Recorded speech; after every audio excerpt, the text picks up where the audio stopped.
Ka-project, ano nga ba ang one-eye cold? Tara, pag-usapan natin.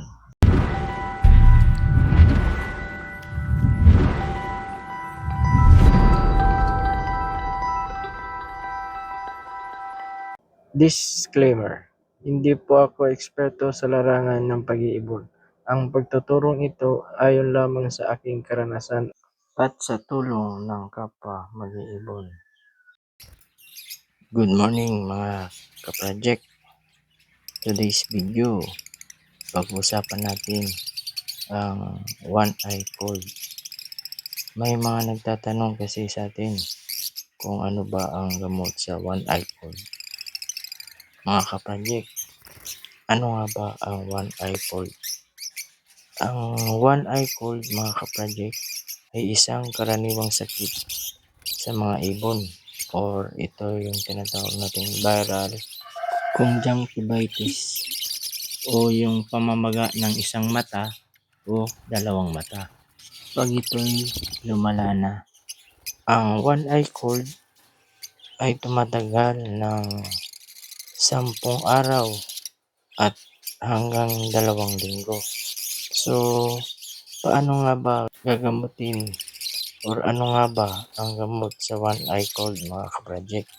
Mga ka-project, maraming gamot na pwedeng mabili natin sa mga poultry supply, kagaya ng eye drop at soluble powder. Pero mas maganda pa rin patingin natin sa ating mga veterinaryo na malapit sa ating lugar. At kung wala naman, may ibabahagi ako sa inyo na probinsya, ating munting ibunan. Kasi kahit tayo, hindi tayo nakaligtas sa one-eye cold. Itong gamot na to ay yung tinatawag na Premoxil powder. Shout out pala tayo kay Birdie Ace, Sir Marvin. Si Birdie Ace, si Boss Marvin, siya pala ang tumulong sa atin nung nagkaroon ng one-eye cold yung mga alaga ko. Hindi lang isa kundi marami. Dahil nagkahawa-hawa sila at hindi pa natin alam kung anong mabisang gamot. 1 week na gamutan at lahat naman sila'y gumaling. So, balik tayo mga ka-project.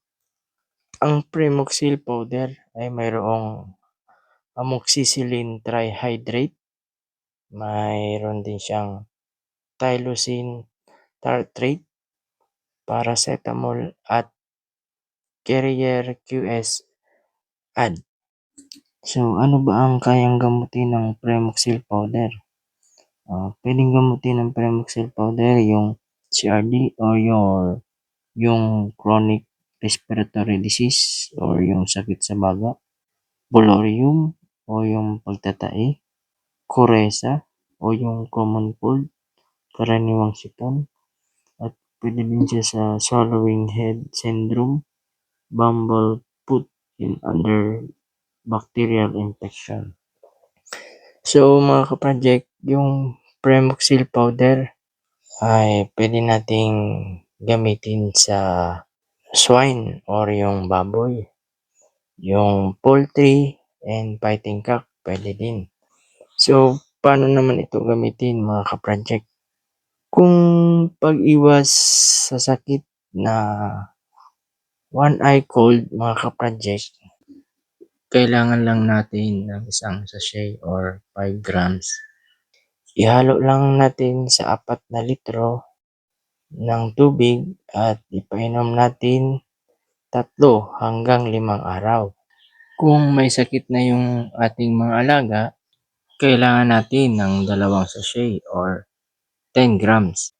Ihalo ulit sa 4 na litro ng tubig at ipainom 5 hanggang 7 araw. Mas maganda na sakto yung tubig para maiwasan natin yung overdose or underdose ng gamot sa ating mga alagang ibon. Kasi posible ding mamatay yung ating mga alaga, mga ka-project, kung mali yung pagpainom natin ng gamot. Bali kagabi pala inalis ko na yung tubig para kinaumagahan sigurado uhaw sila at iinom sila ng gamot. After lunch, kung may oras kayo, pwede naman nating palitan ulit ng malinis na tubig. Alisin natin yung gamot, palitan ng panibagong tubig. Ngayon, sa gabi, alisin ulit natin. Tapos, kinaumagahan, painom ulit natin. Tapos, sa gabi, tanggalin ulit natin yung tubig. Kinaumagahan, painom ulit ng gamot. Tapos, tuloy lang 5 hanggang 7 araw. Kung wala naman sakit, kailangan mo lang umiwas sa sakit, pwede na yung 3 hanggang 5 araw. So, yan lang mga kapadjek. Sana makatulong ako sa inyong munting ibunan. Thank you for watching. Pasupport na lang ang ating video. Salamat.